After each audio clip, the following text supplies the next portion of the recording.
hello friends आपलोके যদি মিনিজয় এপটো use কৰিছে জানে এইটো আর্নিং এপ হয় বুলি তো এইটো এপত এটা প্রবলেম আহিছে উইথড্র কৰিবলৈ যে উইথড্ৰ কৰিব যাওতে যেতিয়া ভোটাৰ আইডি বা পেন কাৰ্ড দিয়া হয় তেতিয়া হেতু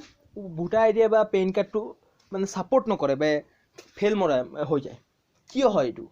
আজিৰ ভিডিওত মই এইটো জনাব চেষ্টা কৰিম সো বলক ভিডিওটো আৰম্ভ কৰো চাওক এইটো হয় কি কাৰণে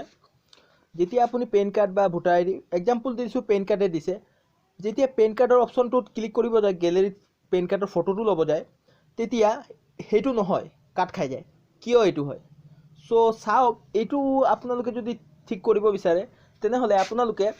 প্ৰথমে সেটিংস অপশনটো অন কৰি এপছত গুচি যাব এপছত গৈ তাত চাব পাৰিব আপোনালোকে মিনিজয় নামৰ এপটো ওপেন কৰি ল'ব ওপেন কৰাৰ পিছত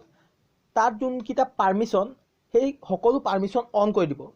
তাত চাব পাৰিব গ্যালাৰি পাৰমিশনও থাকিব পাৰে সেই পাৰমিশনটো অন কৰি দিব তেতিয়া চাব পাৰিব আপোনালোকে ভোটাৰ আইডি বা পেন কাৰ্ড তাত দিব পাৰিব সাপোৰ্ট কৰিব মানে তো আজিলৈ মানে আকৌ লগ পাম এটা নতুন ভিডিও লৈ তেতিয়ালৈ বাই